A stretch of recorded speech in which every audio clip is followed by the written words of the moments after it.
తెలుగు రాష్ట్రాల్లో బనకచెర్లపై political heat రాజుకుంటుంది. AP నిర్మించబోయే బనకచెర్లను ఎలాగైనా అడ్డుకుంటామని తెలంగాణ సర్కార్ భావిస్తుంది. అటు ఏపీ మాత్రం బనకచెర్లతో తెలంగాణకు ఎటువంటి నష్టం లేదంటూ చెబుతుంది. అసలు రెండు తెలుగు రాష్ట్రాల్లో ఉన్న వాటర్ వివాదం ఏంటి? బనకచెర్లపై గతంలో బీఆర్ఎస్ ఏం చెప్పింది? ఇప్పుడున్న కాంగ్రెస్ ప్రభుత్వం ఏం చెబుతుంది? ఈ పంచాయతీకి ఎప్పుడు ఎండ్ కార్డ్ పడబోతుంది? Have a look.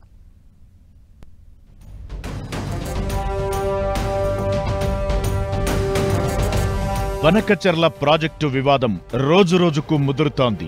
బనకచెర్లతో తెలంగాణకు ఎటువంటి నష్టం లేదని ఏపీ చెబుతుంటే బనకచెర్లను అడ్డుకుని తీరుతామని తెలంగాణ సర్కార్ కంకణం కట్టుకుంది.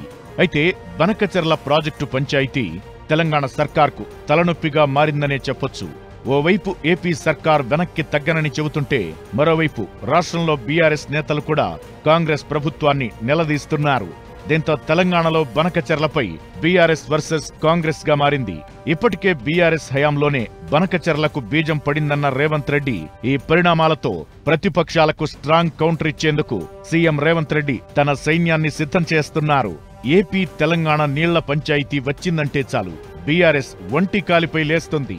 బనకచెర్ల ప్రాజెక్టుతో తెలంగాణకు తీరని అన్యాయం జరుగుతుందంటూ వాటర్ సెంటిమెంటును రాజేస్తోంది. అటు ఇప్పటికే మాజీ మంత్రి హరీష్ రావు తన పవర్ పాయింట్ ప్రెజెంటేషన్తో బీఆర్ఎస్ క్యాడర్కు ప్రాజెక్టుపై వివరించారు. ఈ నీటి వివాదంలో సీఎం రేవంత్ రెడ్డిని దోషిగా చూపేందుకు బీఆర్ఎస్ వ్యూహం రచించిందని గ్రహించిన సర్కార్ దాన్ని అడ్డుకునేందుకు ప్లాన్ చేశారు.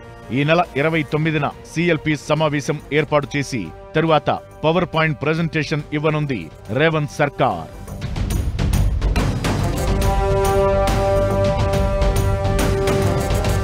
తెలంగాణలో ఉన్న ప్రాజెక్టులు, గతంలో ఇప్పుడు ఏపీతో ఉన్న నీటి వివాదాలు, కాళేశ్వరం ప్రాజెక్టు వంటి అంశాలపై తెలంగాణ సర్కార్ పవర్ పాయింట్ ప్రెజెంటేషన్ ఇవ్వనుంది. ఈ ప్రెజెంటేషన్లో బనకచెర్లపై వివరణ ఇస్తూనే ఇటు ప్రాజెక్టుల విషయంలో బీఆర్ఎస్ ప్రభుత్వం చేసిన తప్పిదాలను ఎండగట్టేందుకు CM Revanth Reddy action plan చేస్తున్నారు. గోదావరిపై ఎన్ని ప్రాజెక్టులున్నాయి? కృష్ణానదిపై నిర్మించిన ప్రాజెక్టులెన్ని? కృష్ణా గోదావరిలో రాష్ట్రానికి రావాల్సిన నీటి వాటా, జల వివాదాలు, ఇలా అన్ని అంశాలపై తెలంగాణ సర్కార్ ప్రెజెంటేషన్ ఇవ్వనుంది. ఇందుకు సంబంధించిన అన్ని ఏర్పాట్లు చేస్తున్నారు ఇరిగేషన్ అధికారులు.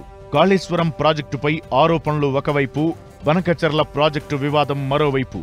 ఈ పరిణామాలతో రాష్ట్రంలో నెలకొన్న జల వివాదానికి తెలంగాణ సర్కార్ చెక్ పెట్టాలని ప్రయత్నిస్తోంది. మరి ఆ ప్రయత్నం ఎంతవరకు ఫలిస్తుంది? బనకచెర్లపై ఏ విధంగా ముందుకెళతారు? బీఆర్ఎస్ నేతలు చేస్తున్న విమర్శలకు తెలంగాణ సర్కార్ ఎలా ఎండ్ కార్డ్ వేయనుంది తెలియాలంటే వేచి చూడాలి.